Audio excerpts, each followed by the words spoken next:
Hello everybody, welcome to Global Cajon. In this chapter we are going to talk about musicality. It's a very important one. Hope you find it interesting.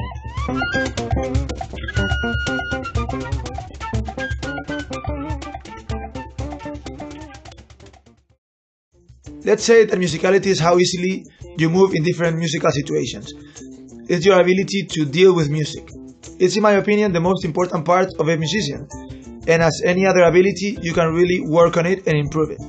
It has nothing to do with your technique on the instrument or even with the instrument you play, but it shows very fast when you play an instrument.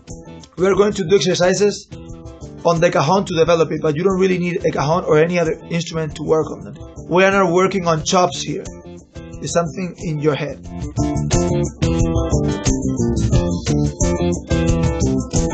We are going to focus on three aspects to work on in order to improve our musicality. These are subdivision, what I call supravision, I'll explain later, and tempo. Subdivision is the ability to accurately subdivide a bar in small parts.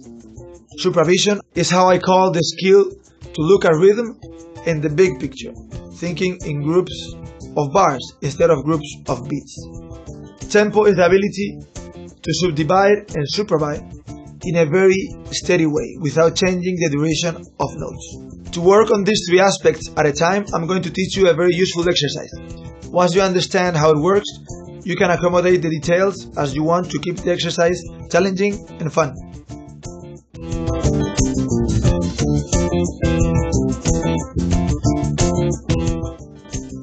Okay, so I'm going to explain how this works. It's pretty simple. You decide speed on the metronome. So, like, boop, boop, boop. Once you have that decided, then you decide the second thing, which is how I'm going to subdivide that bar. Let's say in 5 beats, 5/8. 1, 2, 3, 4, 5. 1, 2, 3, 4, 5. 1, 2, 3, 4, 5. 1.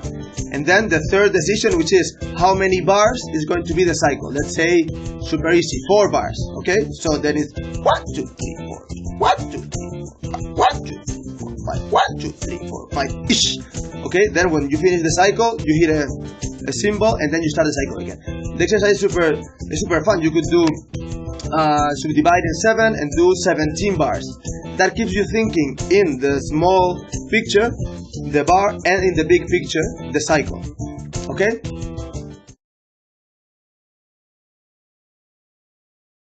One, 2, 3, 4, 5, 6, 7, 8. 1, 2, 3, 4, 5, 6, 7, 8. 1. So once you are fluent and comfortable with your choice of settings, this is a certain tempo, a certain time signature, and a certain number of bars to make a cycle, then it's fun to make controlled improvisations without losing the cycle. 1, 1, 1, 1, 1. 1, 1,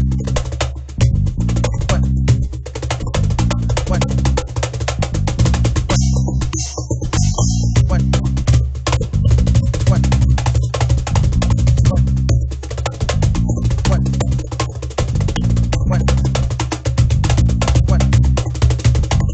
1,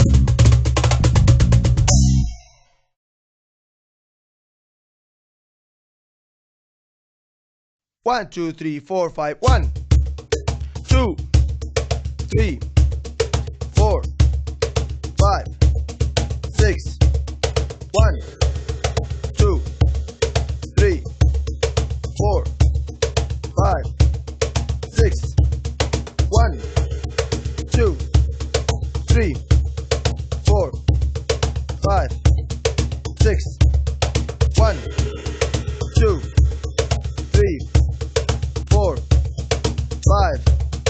6, 1, 1, 1, 1, 1, 1, 1,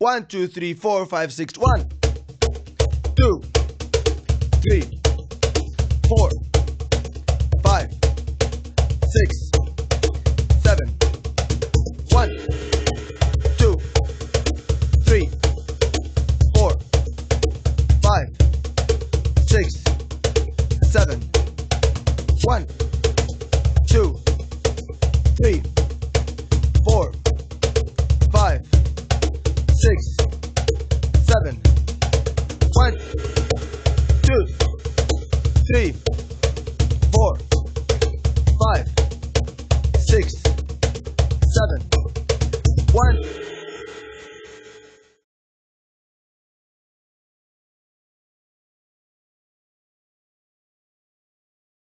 One, one, one, one, one, one, one,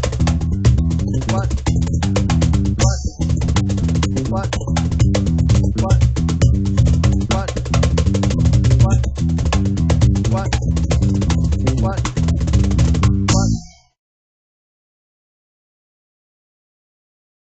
one, two, three, four, five, six, seven, one, one, one, one, one, one, one,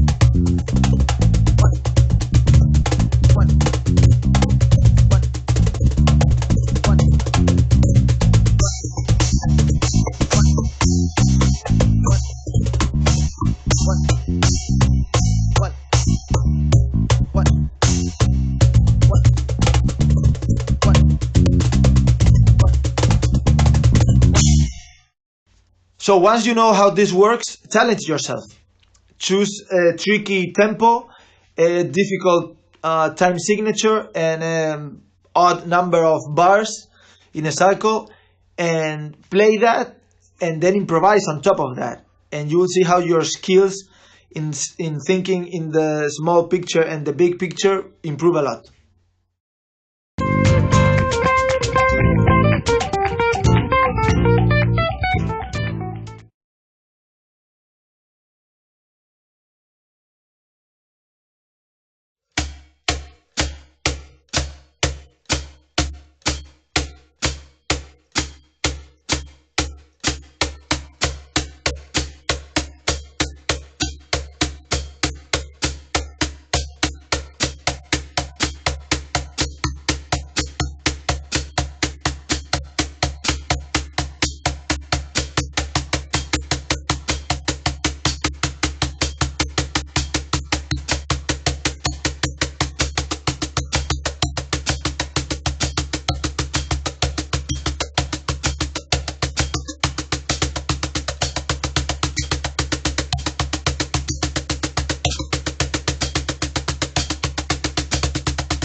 Now that we know how to subdivide the same bar in different type of subdivisions, 2, 3, 4, 5, 6, 7, etc., Now we are ready to go to the next exercise.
An interesting improvising and writing concept is what I call weird groupings of notes.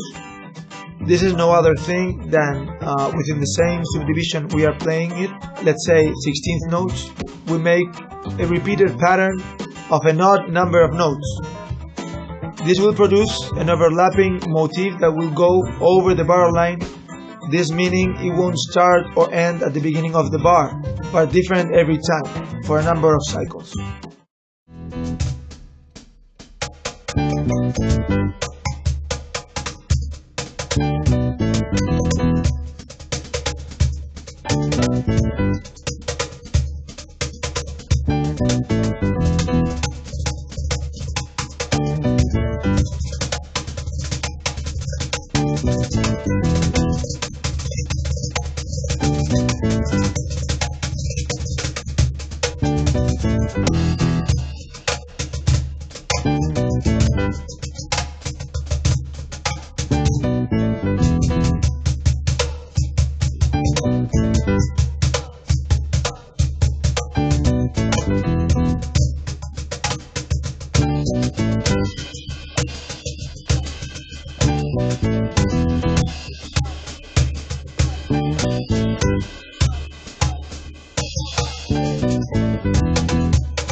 What I suggest is learning first a lick of five notes, another lick of 7, and another lick of 9 to get started.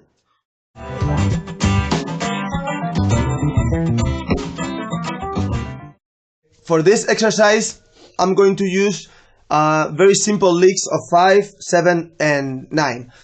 Very simple because we start with a bass in the 1, which is more intuitive. So this is the lick in 5.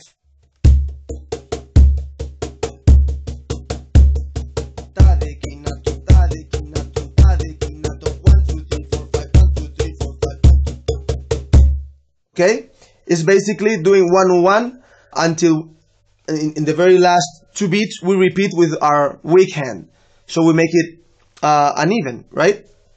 It's a 5, not a 6, so it would be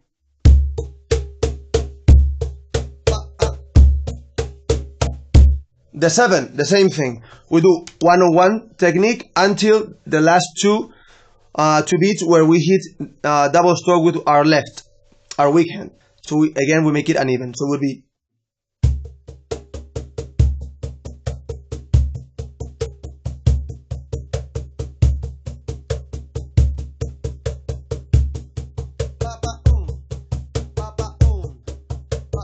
slower. 1, 2, 3, 4, 5, 6, 7. 1, 2, 3, 4, 5, 6, 7. 1, 2, 3, 4, 5, 6, 7. 1.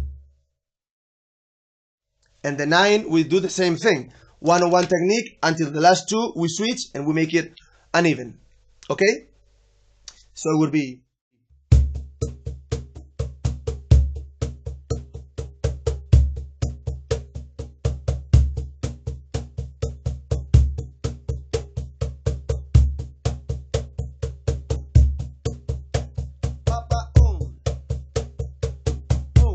slower.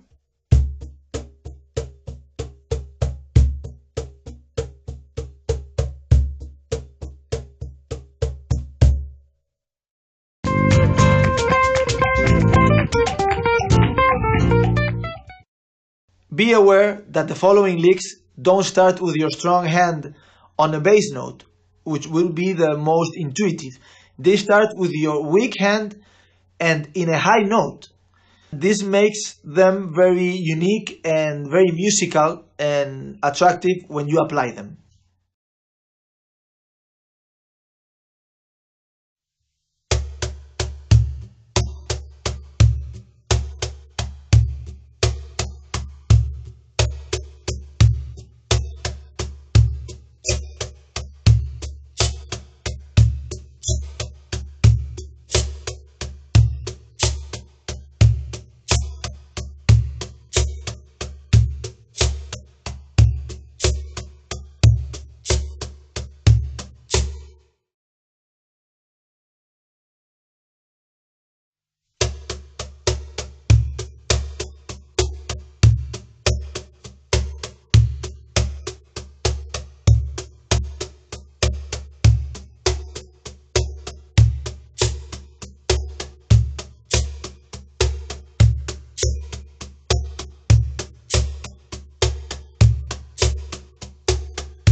Now that we know these licks, let's train them in different speeds to have them ready to use them whenever we need it musically.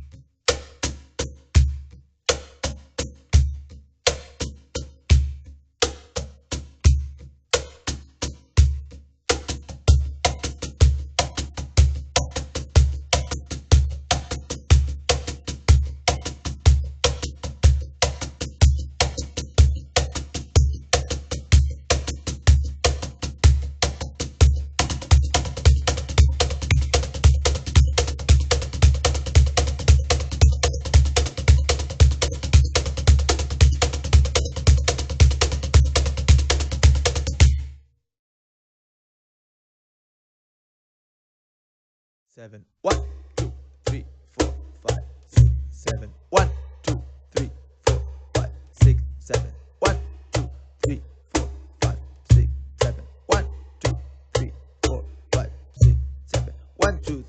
5 6 7 1 2 3 4 5 6 7 1 2 3 4 5 6 7 1 2 3 4 5 6 7 1 2 3 4 5 6 7 1 2 3 4 5 6 7 1 2 3 4 5 6 7 1 2 3 4 5 6 7 1 1 1 1 1 1 1 1 1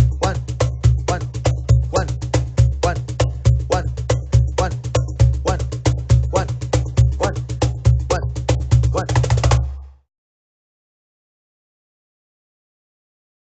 8 9 1 2 3 4 5 6 7 8 9 1 2 3 4 5 6 7 8 9 1 2 3 4 5 6 7 8 9 1 2 3 4 5 6 7 8 9 1 2 3 4 5 6 7 8 9 1 2 3 4 5 6 7 8 9 1 2 3 4 5 6 7 8 9 1 2 3 4 5 6 7 8 9 1 2 3 4 5 6 7 8 9 1 2 3 4 5 6 7 8 9 1 2 3 4 5 6 7 8 9 1 2 3 4 5 6 7 8 9 1 1 1 1 1 1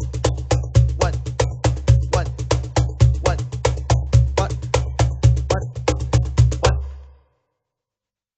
Now, the idea is playing these licks during a specific number of bars without getting lost in the overlapping effect. 1 2 3 4 1 2 3 4 1 2 3 4 1 2 3 4 1 2 3 4 1 2 3 4 1 2 3 4 1 2 3 4 1 2 3 4 1 2 3 4 1 2 3 4 1 2 1 2 3 4 1 2 3 4 1 2 3 4 1 2 3 1 2 3 4 1 2 3 4 1 2 3 4 1 2 3 4 1 2 3 4 1 2 3 4 1 2 3 4 1 2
In this chapter, we learned that being able to think at the same time in the small picture and in the big picture, I mean the bar and the cycle of bars, is a very useful skill when playing and enjoying complex music. Work on it. Well, I hope you liked this chapter. You can find many other chapters in my YouTube channel. Also in my website and Facebook you can find the index to all the other chapters. Keep posted. Adios.